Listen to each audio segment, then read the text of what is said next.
Welcome to Revelation TV's The Interview with me, Doug Harris. My very special guest today was active in Parliament from 1987 until she retired just last year.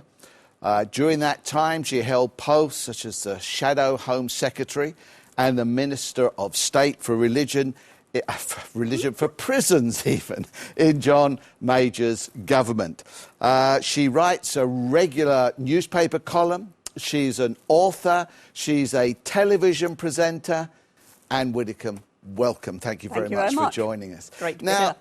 Of course, I left out ballroom dancer there, but I'm sure that could be added to your CV now. Did you really enjoy it, or did you have any regrets? I don't think you'd be adding ballroom dancer. I don't think that's a description that, say, Anton Dubek would recognise.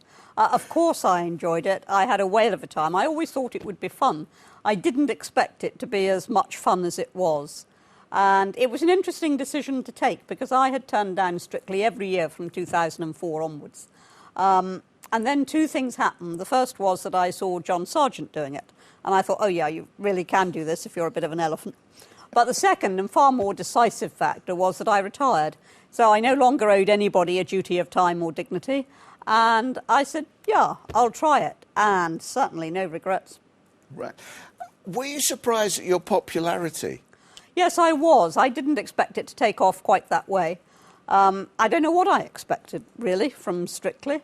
A little bit of fun. But I thought I was going to go out within 3 or 4 weeks. If you told me I was going to be there 10 weeks later, I wouldn't have believed it when I started off. And it was huge fun. And, of course, the popularity was wonderful. But the major thing about it was no responsibilities.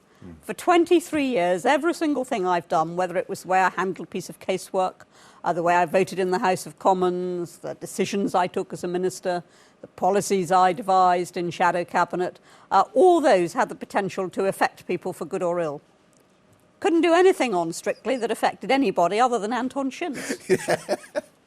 And people thoroughly enjoyed it as well. Now, and I understand you're going to follow it up with pantomime now this coming year. Well, the first thing that happened was I enjoyed it so much, they said to me, well, would I go on the Strictly tour? So I can now truthfully say that I've played Wembley. But when I was first invited to go on the tour, I was actually dubious about it because Anton doesn't do the tour. He has his private one. And so I thought, well, who am I going to dance with? Because there were one or two I wouldn't have been too keen. And then they said Craig Revel-Horwood. And I thought that was too funny to refuse. But as a result of dancing with Craig Revel-Horwood throughout the tour, getting tremendous audience receptions, he loved it, absolutely adored it. He does pantomime every year. So he then said to me, Anne, you've got to come into pantomime with me this year. So I'm going to do Snow White and the Seven Dwarfs. And no, I'm not a dwarf, before you ask. And he's the Wicked Queen and I'm his servant, who's normally called Chambers, but on this occasion will be called the Widdy in Waiting. Actually, I was going to ask if you were Snow White, and I wasn't going to ask if you were one I of the know, dwarfs. who is the fairest of us all now? I wouldn't be able to compete on that basis. Let's maybe get back to maybe a little more serious style, but I think humour has always been part of your life. But tell us a little bit about growing up and your family relationships, those early years. I grew up in a house which not only had a mother, father, brother, cat and dog, but also had a gran, because she was bombed out in the war, so she came to live with my family before I was born. She didn't die till I was 14, so I effectively grew up with a gran in the house. And the other gran used to visit for 2 months every year. We used to get a state visit because she rotated between her 4 children. And so I've always taken it for granted that the generations will mix and live together. And I've never really been able to understand people who don't want their parents in their old age, for example, expect the state to take care of them. Not something I've ever understood. But it was a happy childhood. It was a very happy childhood. It was, if you like, a bit of a nomadic one, in as much as we were always on the move. We moved every 2 to 3 years, right up until I was 14. That was when we settled for the first time. And I was with an Admiralty family, as it was then known. These days you'd say Ministry of Defence. I was growing up in the 50s when we were still running a really very big empire. So families were scattered across the globe. It was the norm. It wasn't thought odd in those days. My brother was born in Gibraltar. I spent some of my childhood in Singapore.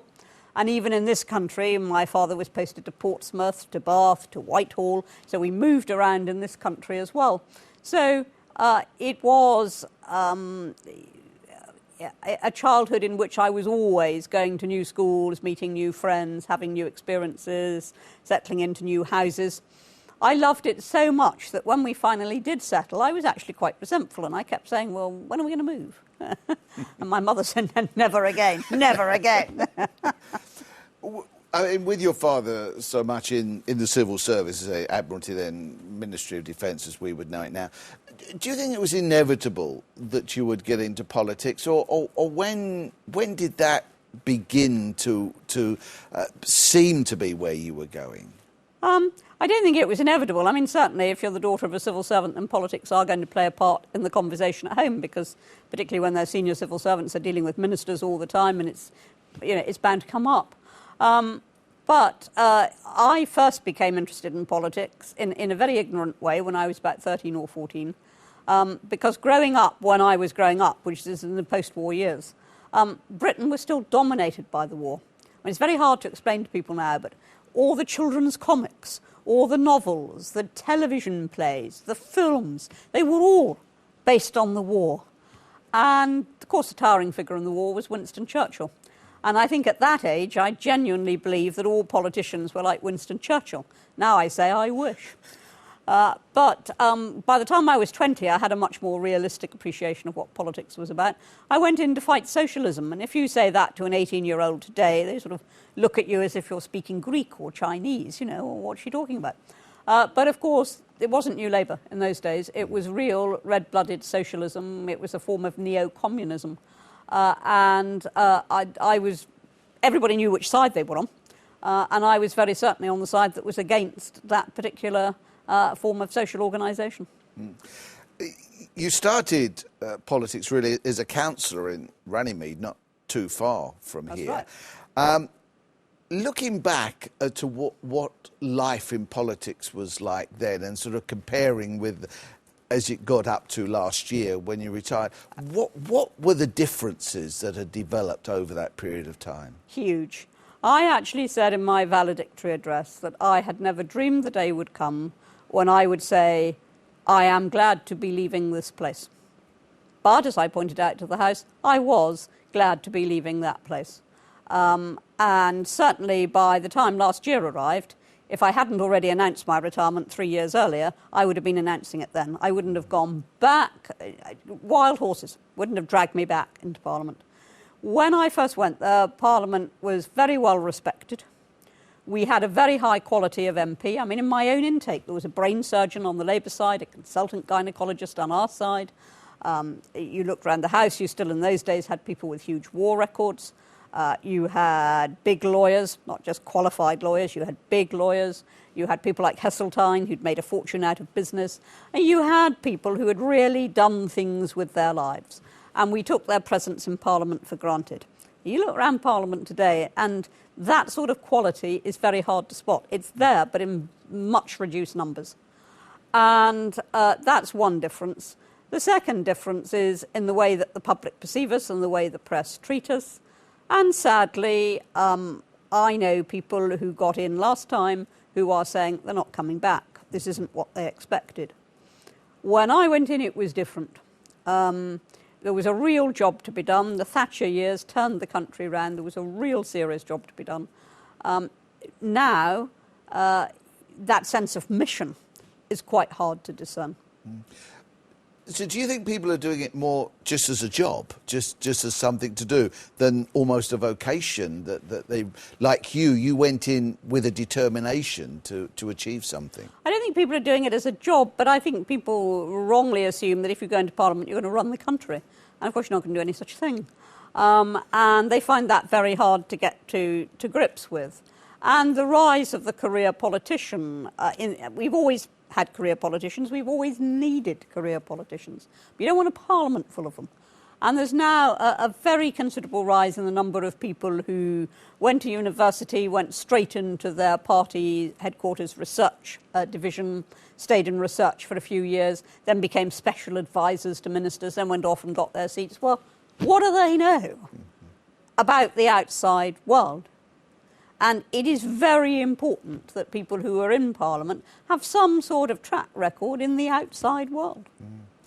Do you think that's going to change, or do you feel, unfortunately, that's where we are and it's not going to be any different? I have to say that so long as your profession go on reviling parliamentarians, painting every recess as a holiday, painting every expenses scandal as something that is universally practised within Parliament, so long as you go on doing that and teaching people to despise MPs, serious people will not become MPs. I don't blame them. If you asked me to go in now afresh, I'd say, ha ha, you must be joking. Actually, I wouldn't, because I probably wouldn't realise until I got in there what it was like. Yeah. I think sometimes, and I accept what you're saying there, I think sometimes, though, when you, for instance, look at or listen to, to ministers' question times and, and the Prime Minister answering questions, just the way MPs act, was it always like that? I mean... Prime Minister's questions, yes, but Prime Minister's questions is now half an hour a week. It used to be 2 lots of quarter of an hour a week. That's all, half an hour a week. Parliament does not conduct its business in that style the rest of the time. As anybody who bothers to watch and tune in and sees committees at work, it's a completely different kettle of fish. The ordinary day in Parliament itself, in the chamber, is different. Ministers' question times are very different from Prime Minister's question times. It is that one weekly circus. But anybody who imagines that's how MPs act, it's just got it wrong. And the other great myth that we're always being subjected to, you're always seeing in the press pictures of empty chambers. They're all idling. I think what people don't realise is the chamber sits all day. It doesn't break for meals, it sits all day. And also, during that same day, the committees sit. And people have to meet constituents, and they have to do correspondence, and they have to attend parliamentary groups, and they have to go and see ministers. Now, how do you suppose they can be in 2 places at once? And at any given time, you'll have a dozen committees sitting with up to 20 MPs on each. Of course, they're not in the chamber. Doesn't mean they're idling. One of the things that you have been very well known for, and already doing it today, of course, is clearly speaking your mind, which is a great quality, I think, in many ways, and one, I'd say, which is associated with you. Do you think that MPs today are more ready just to tread the party line and being very careful of being politically correct? And if so, is that something which is actually affecting Parliament and making it something which is not as great as it used to be? You've always had the requirement to follow the party whip, and you've always had some people who would do just that, some people who would very rarely do it, and some people, I like to consider the sane people, who make judgments each time. And will not make a habit of defying the whip, but occasionally will do so because conscience or the reasoning process that they've been through dictates otherwise. So you've always had that, and that's nothing new. What is absolutely stifling is political correctness. It's the fact that you can't actually any longer speak your mind without running the risk of finding the police on the doorstep. And I don't exaggerate. The police have arrived on people's doorsteps, not for anything they've done, but for a view which they've expressed. Well, the Britain I grew up in, we just shed blood fighting the Nazis, but we still allowed Oswald Mosley and Colin Jordan to run their disgusting rallies. And if the police were there, it was to make sure that the rallies could go ahead because we believed in free speech. And then we went through the Cold War. You could still be a communist in this country. You could sell the Morning Star openly on street corners. You could stand for Parliament as a communist. You wouldn't get in, but you could stand. We simply didn't suppress views that we didn't like. Now we do. And now it's a bit like the Soviet Union. You've got to be signed up to state orthodoxy or shut up. Well, why? I'm not signed up to quite a lot of state orthodoxy as it happens. And so would you feel this makes a weaker Parliament for us and a weak Parliament. Oh, it's a weaker Britain, because this isn't just some phenomenon that comes out of Parliament. It isn't that parliamentarians take every word out, look at it and then put it back in their mouths and utter it. It isn't just parliamentarians. It's the entire of Britain. People are just... The number of times that you will hear in a week somebody say, I suppose one shouldn't say this today, but... we've suddenly become oppressed by this wretched orthodoxy to which we must all subscribe, or pretend we do, or keep quiet. No, there is a fourth option, which is to speak against it. Do you think there are enough people doing that today, or are we sliding down into that realm where everything that becomes we shouldn't do it, we just don't do it, and therefore it becomes the we're norm? On the slide. Yes. We're on a very precipitous slope towards that. I made that slip in the opening, Minister of State for Religion. I expect some of my colleagues think that's exactly what I was. And of course, actually, when I was practising earlier, every second time I made that, and I thought I mustn't make it, and of course that's why you do it. But there is a reason, of course, to associate you very much with religion and with spiritual things. What part has the spiritual life as a Christian played in your political life? Oh, I mean, if you're a Christian, it's going to play a part in all aspects of your life, and you can't just say this is politics, that's Christianity, and there the twain shall meet. Quite clearly, there's going to be a huge impact. Very often people say to me, Anne, why do you make such a thing of your religion? Why don't you keep it private? Religion's a private matter. And I say, well, first of all, St. Paul said, we believe and therefore speak. And secondly, rather more importantly, Christ said, hide not thy light under a bushel. And my enemies have accused me of many things in my lifetime, but never yet of hiding my light under a bushel. And I also think in a democracy, people do need to know what motivates the people who are standing for election. What are they likely to do? What are their stands on various issues? I've never concealed a stand in my life from a constituent because I was worried about a vote. I've always said exactly what I stand for. And then I say, if you don't like it, your remedy is in the ballot box. Would you look back in your spiritual life, in your Christian life, and see a moment of conversion, call it a born-again experience or whatever? No. Or is this something which you've just grown up with? It's more than that, but the evangelical view is that there is which I grew up with at home because my brother was an evangelical vicar, that was the view that was held, was that there is a specific moment in your life when you turn to Christ. I say that can indeed happen, but it is also possible for that to almost creep up on you unawares. You don't wake up one morning and... Sorry. You don't wake up one morning and realise that everything's changed from the day before, but this is something that you gradually grow into. A lot of convictions in life come that way. And one moment you believe something, and a couple of years later you believe something different, and it's only when you look back that you suddenly say, oh yes, I've changed my mind on that, but the process was almost invisible. And I always I went through a period of agnosticism when I was older, and I always describe the becoming an agnostic as a very gradual erosion of belief, and coming back from agnosticism as a very gradual erosion of unbelief, but gradual. And it isn't necessary, I think, to point to one moment. Now, when I was 8, I was taken to a Christian rally in Tunbridge Wells by my brother. And afterwards they said to me, do you want to give your heart to the Lord Jesus? Well, if you ask a child that and put it on the spot, what's it going to say? So I said, yes. And thereafter it was held that this was my moment of conversion. I don't believe that. I think that it was a very much slower process, but one which became a fiercely strong conviction. And part of your early education was in a Catholic convent. Yes. You then joined the Church of England. And then, well, no, I'd been a member of the Church of England from birth. Okay, yeah, so fine, yeah. So, but you began to practice your Christianity in there. And then in 1993, of course, you made this big decision to go Yes. to Catholicism. Can you explain how that decision came about and what that meant to you? Again, it was one of those very gradual processes which had been creeping up on me for a while. During that period when I was an agnostic, I observed the church from afar.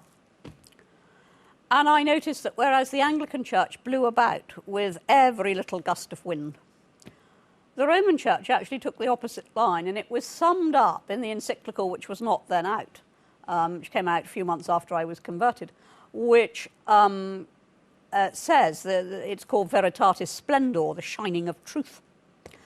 And it says the essence of it is that something can be very popular and wrong, and something can be profoundly unpopular and right. And that was the stand that the Catholics took, and the view of the Vatican was, didn't matter whether something was fashionable, didn't matter if nobody agreed. If that was an eternal verity, that was an eternal verity, full stop.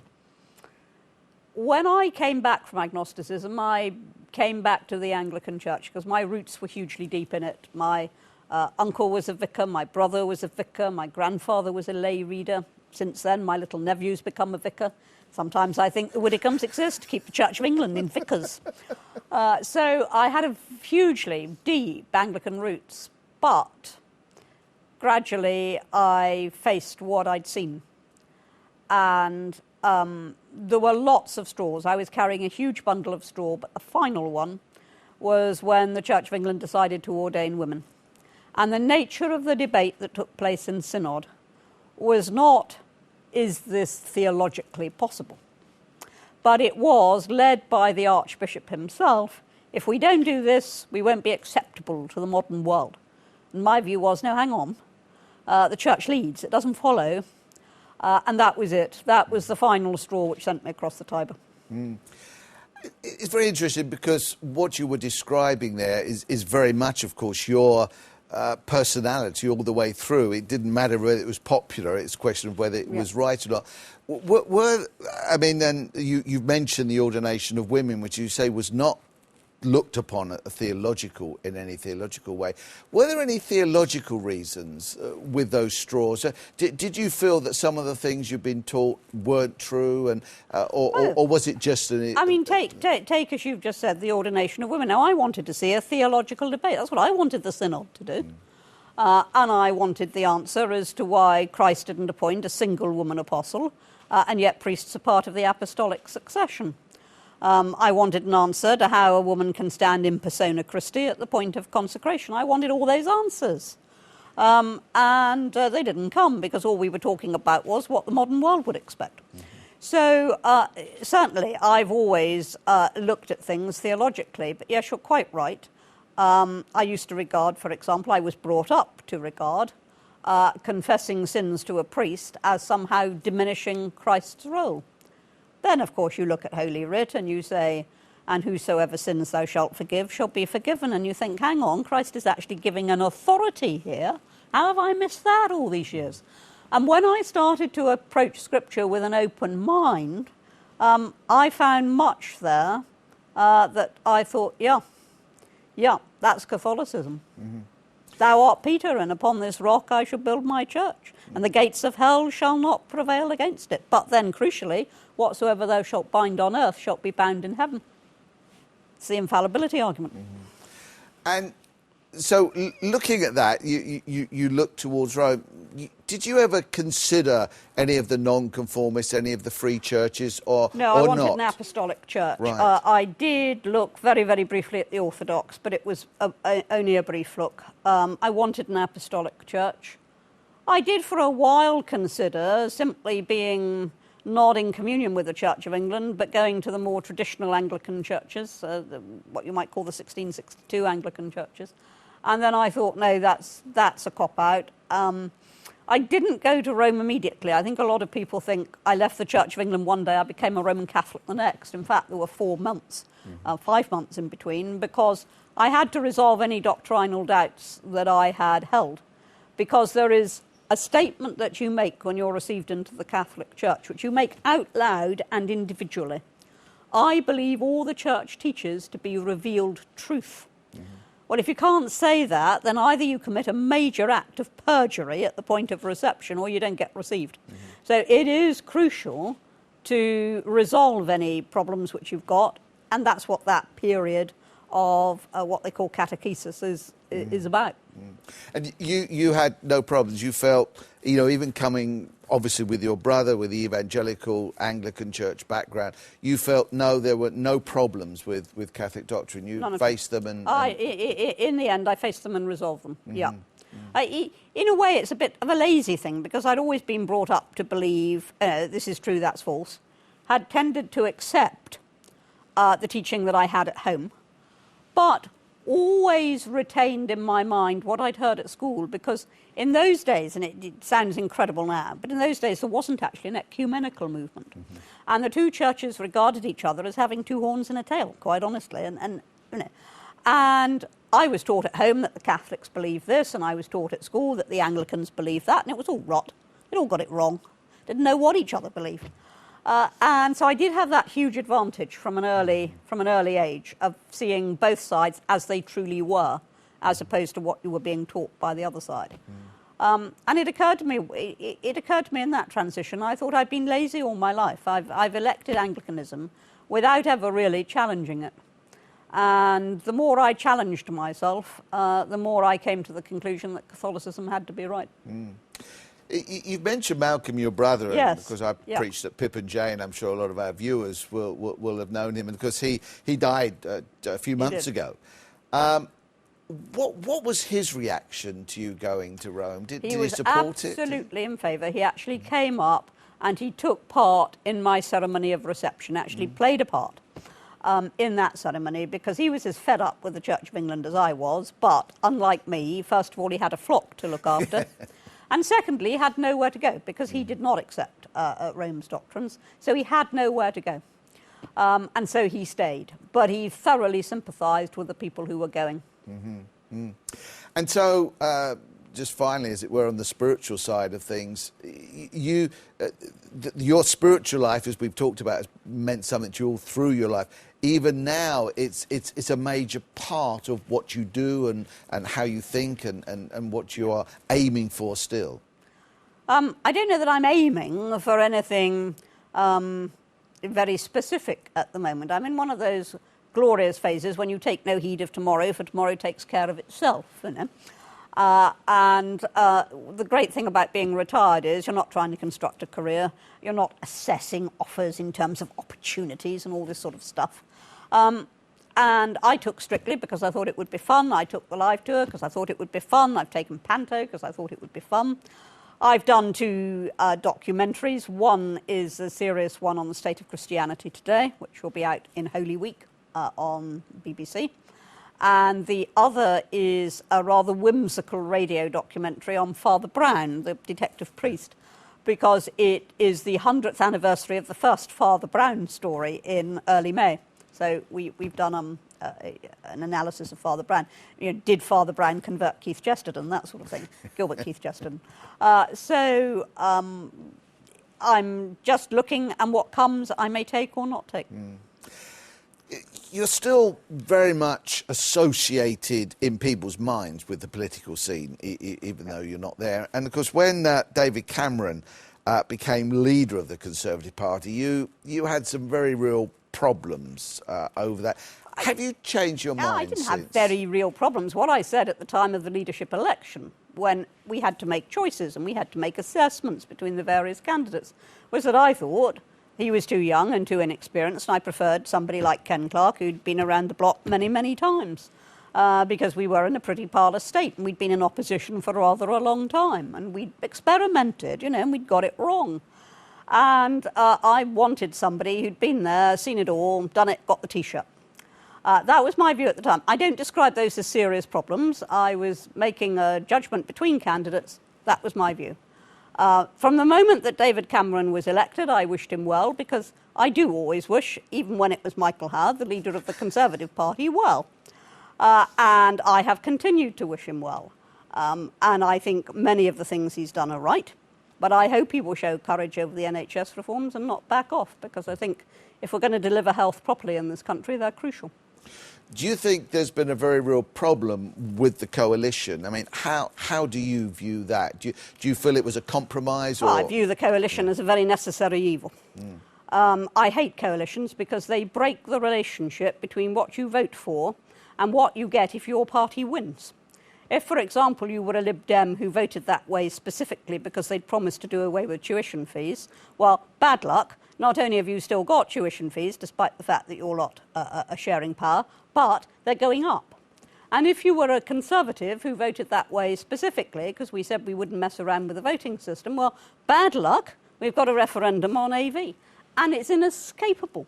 It's inescapable that that happens, because when parties are deciding with whom they will form the deals, they are trading in manifesto promises. That is what their trade is. So I hate coalitions. But having said that, this one was necessary because David Cameron's only option would have been to go into minority administration. Now, I know what that's like because I was a minister at the end of the major years. And that is not something you do unless the country is very, very confident and on an even keel and you can risk an early election. It isn't something you do. We are not on an even keel. We're in the biggest economic mess we've been in for decades. It's got to be sorted out.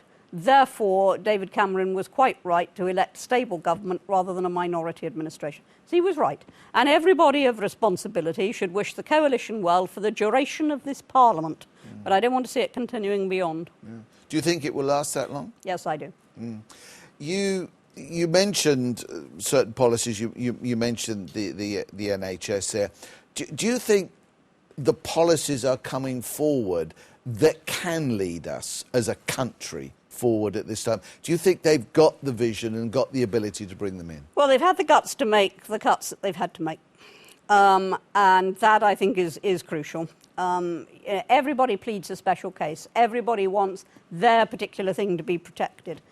Sorry, big mess, bequeathed to us by the last government, not this one. This one's got to clean up the mess. And we do actually, like any household would have to do, we have to cut back because we simply haven't got the money. You don't go spending if you haven't got the money. So I think that is right. Now, what I do think, however, is that there are signs of a lack of courage there. And the NHS reforms are a very good illustration. The selling off of the woods was another one, where they come to a view based on reason and thoughtfulness and back off because there's a big public reaction. Now, Thatcher didn't do that. And the reason that we got through so much and changed so much in the Thatcher years was because she didn't back off. And I think there has to be courage in government. There always does. The fact is, we had GP fund holding. It worked. Labour came in and on ideological grounds threw it out. Then, some years later, they thought, oh, got that wrong. So they brought it back, but they called it something different. They called it GP commissioning, so as to save face. And GP commissioning is what is at the centre of these current reforms, putting power in the hands of GPs. It's right. It's worked. We should do it. Yeah, you obviously still have tremendous courage of your convictions in that. And one of the areas that you've taken a stand on, and in one particular case, was the way Christians have been affected in the workplace. Yes, we have been. Big time. Especially, I mean, the one was because you boycotted British Airways. Yes. Because they dealt with their employee wouldn't let them wear the cross, etc. Now, that's still going on. Do you think this government is actually, in some ways, affecting that for the worse? In other words, are they allowing policies that still are enabling different companies and bosses to mitigate against Christians? Well, the interesting thing is that at the end of the Pope's visit, when David Cameron saw him off at the airport, he was making statements about, how this was a Christian country and how Christians would always be valued and protected and blah, blah, blah in this country. Well, it didn't last 5 minutes. And the fact is that the laws that we have today do militate against Christians quite specifically. And if you look, for example, at Catholic adoption agencies, some of which have actually had to close, others have had to cut themselves off from the church, because the law suddenly said that Catholic adoption agencies had to place children with homosexual couples. They weren't allowed to take a different view. Now, that seemed to me a direct persecution because homosexual couples could adopt from any other agency. They didn't have to go to Father O'Flaherty. They weren't being denied the right to adopt children. But Catholics were being denied the right to subscribe to the family structures which they believed correct. And that was a straightforward case of quite unnecessary persecution. Somebody who runs a bed and breakfast under their own roof is surely entitled to say, the only people we let double rooms to are married couples. Doesn't matter whether you're heterosexual, homosexual, or anything else. Doesn't matter. If you're not married, you don't get a double room. This is our house. We live here. You're under our roof. Can't say that anymore. Christian registrars aren't allowed to swap shifts so that they don't have to do civil partnership ceremonies. Civil partnership would still go ahead. The Christian would still go ahead and do a marriage. They'd simply swap shifts and everybody was happy. No. The Christian must do the civil partnership or resign. We are gradually being told what we cannot do, even if there are perfect arrangements in place to allow us to do so. The biggest problem is equality law, but it's not the only problem. The sheer political correctness of you mustn't say to somebody, God bless, or I'll pray for you. That is a nonsense. And isn't it interesting, it's only ever the Christians that get persecuted. Muslims will say things like that. Muslims have extremely strong views on some of the equality issues. Doesn't happen to them, happens to Christians. Now, you've got to ask why, and the answer is, of course, political correctness. Do you see any way, again, we've already talked about a downward slope and several things, and political correctness, and weak government maybe. Do you see any way that the church, the Christians, can get themselves out of this, or do you think this is the way we're going? If we stopped being so feeble. If you put 100,000 Christians peacefully on the streets of London, then government might take notice.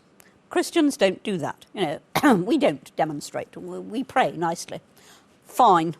Get out and pray in public. Every single church should send a coachload of people into central London to demonstrate outside Parliament to show the strength of Christian feeling in this country. Because what it is very easy for politicians to say is, oh, it's only a few cranks who think that way. It's only a few extremists. You know, it's not the main body of Christianity. Well, put the main body of Christianity on the streets, but we don't do it. We don't do it. Do MPs actually listen to that? I mean, because I noticed you said earlier on that you would never change your mind to get a vote. But were there ever examples in your where 100, 200, yes. Constituents came? I can point to a very, very obvious one. Tony Blair came in 97 promising to abolish fox hunting. It was a big promise. It was in the manifesto. 250,000 people, they claim, probably 100,000 according to the police, turned out in the countryside march to protest about the ban. What happened? We didn't get a ban that Parliament. Tony Blair got cold feet, backed off. Came in the next Parliament promising a ban. Didn't get a ban that Parliament either. Finally, we did. But he backed off because there was suddenly this huge demonstration. Now, it's quite true that if Parliament really believes something's right, and the Iraq War is a good example, we had anti-war demonstrations, but Parliament believed that the war was right. And I say Parliament, not just Blair, because we sanctioned the war, we gave him his war motion. Parliament believed that it was right. They weren't going to back off. But unless you actually make it clear that there is huge feeling and that it's mainstream feeling, it's not just a few isolated cranks, you're not going to get anywhere. And I think Parliament thinks it's very easy to brush Christians aside because we're never actually going to get tough about it and start really complaining, are we? We're just Christians. We're going over a whole number of issues at the moment. You keep bringing up ones which are things I've been wanting to ask you. But the whole area of fox hunting, and of course you're very much an animal lover. I think that's true. Yeah. How do you sort of tie up fox hunting with being an animal lover? I mean, where are your feelings? And living in the country now, of course, as well. It is very straightforward. Oh, yes, and I came from a hunting family as well. I grew up with an otter head on the wall. You know, every time I walked to the lounge, I walked past this otter head. So, I mean, I know what hunting's all about. My line is very straightforwardly that it's cruel and it's unnecessary. If it were cruel but necessary, then I think one might have to modify one's views. But it's unnecessary because, according to completely independent statistics and the Burns Commission, 96% of all fox destruction is not done by hunting. Mm-hmm. So, you know, this great pesticide, which is so necessary, you know, to protect farmers, oh yeah? Actually, they shoot more in a week than a hunt generally kills in a season. So it's not necessary. And it's cruel because of the prolongation over the chase. The death is one thing, but the chase, which means the animal's running for its life, sometimes over quite a prolonged period, with the hounds getting nearer and nearer and nearer, that is cruel. And I don't believe in cruelty. I'm not a vegetarian. I've no view about taking animal life. I don't believe animals have got souls. But I do believe that you don't inflict wanton cruelty. And that is, and then on top of that, they make a sport out of it. Mm. Well, bless my soul, this is the 21st century. It's interesting, though, isn't it, that's very clear, and obviously Blair, as you say, originally, and others must have had something of that thinking in wanting to ban it. But because there was this 100,000 or so very strongly, they backed away from it. But is it going to be the case where you can get a vast number of people actually getting something which is wrong through Parliament because they want it? Oh, yes. I mean, that would happen if Parliament was weak enough and if they thought, public opinion was strong enough. But nevertheless, I mean, the big demonstrations have their place, as long as they're peaceful. The big demonstrations have their place. But in the end, Parliament's got to make its mind up on the merits. What the demonstrations will do is show there is real feeling about this and force politicians to respond to it. I mean, there's nothing like a lobby of Parliament, you know, where you demand to see your individual MP, and they've got to respond to whatever it is you're raising. Do you think we maybe as Christians, we as the church, maybe we on a wider basis, are just sitting back and allowing everything to happen? We don't get in to see our MP and talk about. Do you think it's because we don't have the courage of our convictions, or why do you think it is, Anne? I don't know. I mean, we moan a great deal. I mean, I've never been anywhere or addressed any church gathering where this issue hasn't come up. So quite clearly Christians are conscious of it. They're not actually doing anything about it. Because Christians, by definition, don't coordinate in political action. We're in our churches, we pray, we ask God to sort the whole thing out. Well, you know, the old phrase, God helps those who help themselves. And we should do a bit of activity to just, as I say, to show that this is a mainstream Christian view, not just the view of an odd few cranks. Mm-hmm. One of the things that you voted against was the publishing of the MP's expenses. No, I didn't. I voted against the Freedom of Information Act being applicable to MPs, to the House of Commons, because, you know, that was what it was. I have very good reason for doing that. I had a case where I had two constituents who were locked in a huge planning war. Now, normally, when there were planning disputes, I used to say to the staff, keep out, because, you know, both sides have their view, the planners will sort it out. But this one, however, was different. There was very clear abuse going on, and there was evidence of some threat. Now, the constituent about whom I complained to the council was not a fool, and he demanded from me the file on the case. Now, I was able to say, Freedom of Information Act doesn't apply to MPs, go away. But that letter that I wrote to the council would not have been protected in the same way because the council is not without the Freedom of Information Act. Now, they could have redacted it and put huge black lines through anything that identified the constituent until there was virtually nothing left in the letter. They would have had to send the letter out. And those sorts of examples were given. I didn't even realise until all the fuss that came as the vote came up that this was about expenses, you know, that some of the press saw this as being purely about expenses. And the Speaker actually said at the time, it was Michael Martin, he said, no, we guarantee that we will publish details of MPs' expenses. We guarantee that. This has nothing to do with that. But the press, as usual, blocked its ears, and I was on a roll of dishonour the next day. But I still believe I had it right. Mm-hmm. And I mean, because when eventually it all came out, you were actually I had a halo. Yes, you did. I had a halo. Yes, they all said you were a saint compared with many. Again, the period of time that they published my expenses were in my last years in Parliament. Now, when you're heading towards your last years in Parliament, you know, the mortgage on your house, if it's there at all, is very small. And as it happened, I'd sold mine in preparation for retirement. If you're travelling like I do to Maidstone, well, I'm obviously not going to clock up the travel expenses that, say, Charlie Kennedy would do, going to Highlands and Islands, you know, come on. And you get all these quite meaningless comparisons and halos or daggers, and sometimes they mean absolutely nothing.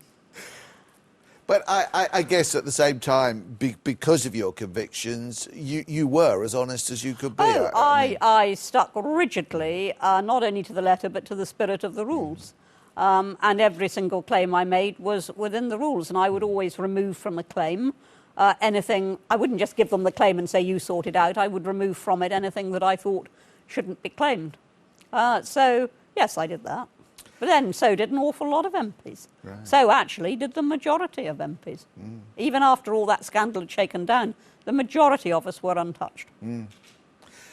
How do you see Europe? Do you see it as something that is coming in and taking away the authority from Parliament and maybe bringing in some of the anti-Christian things it is?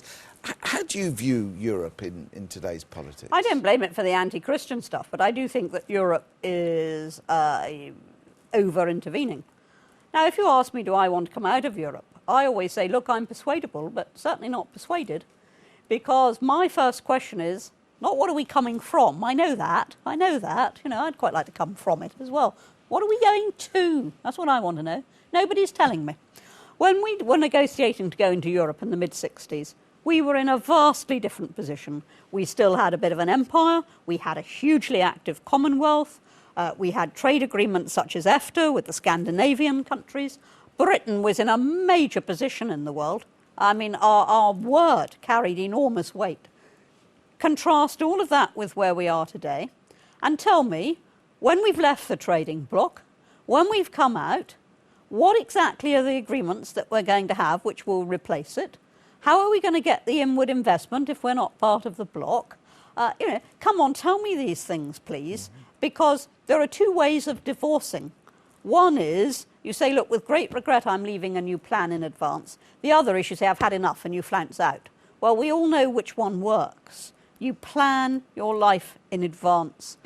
And unless somebody can tell me what we're coming to, this is a challenge I continually throw out to the let's come outers. I say, yeah.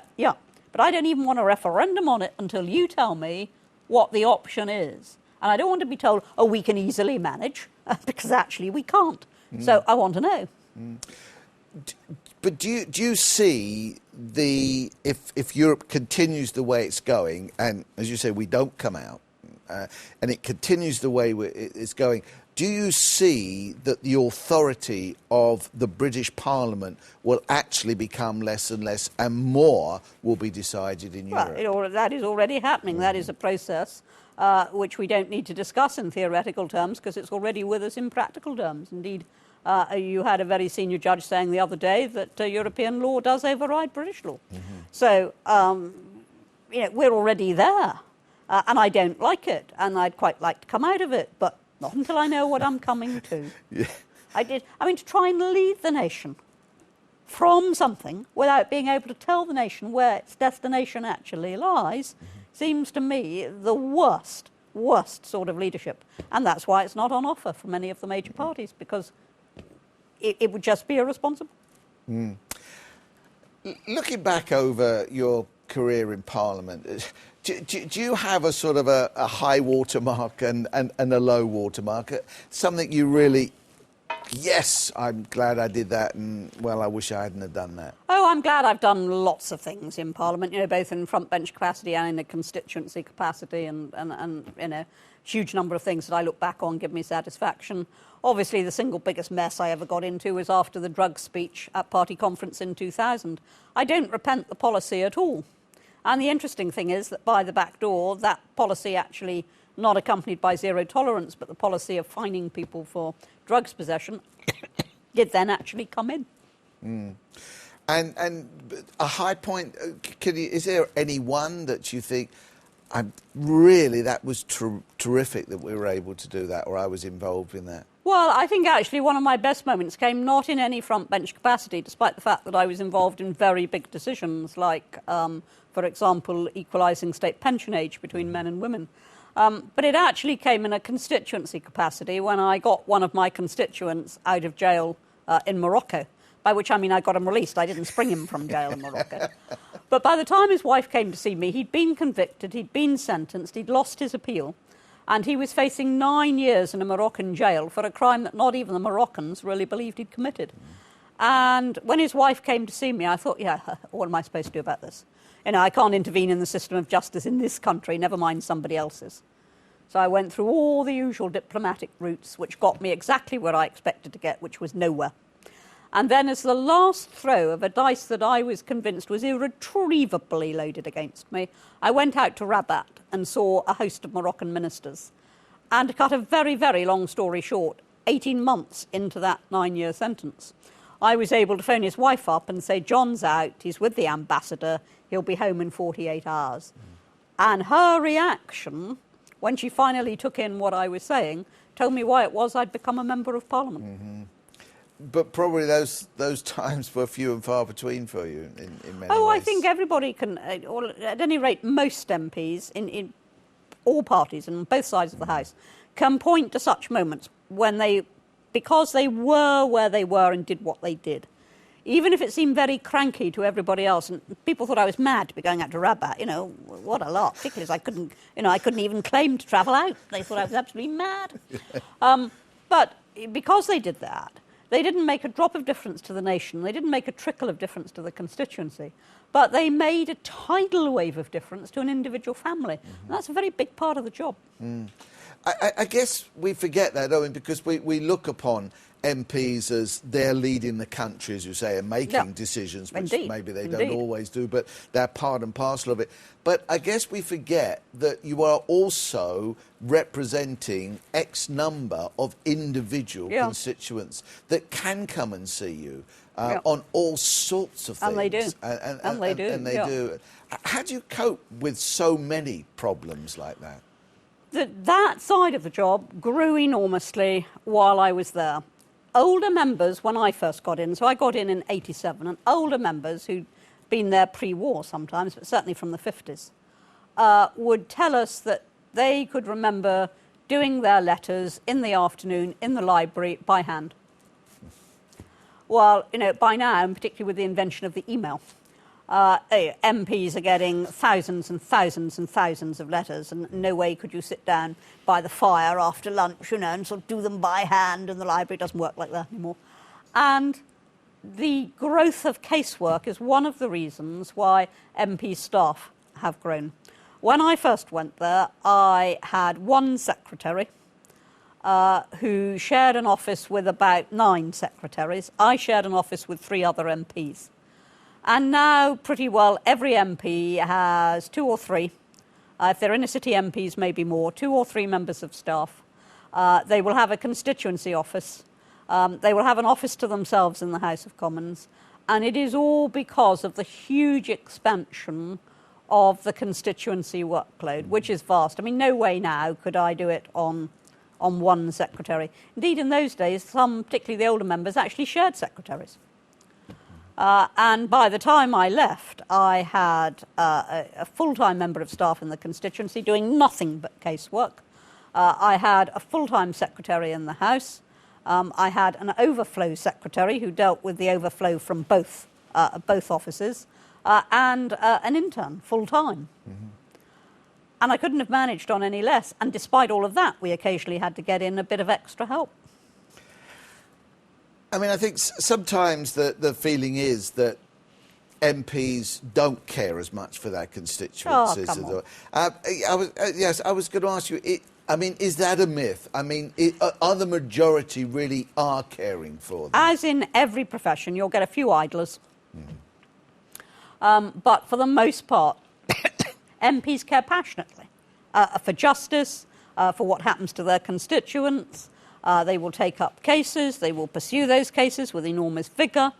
They'll raise debates in the House on individual constituents. MPs do actually care.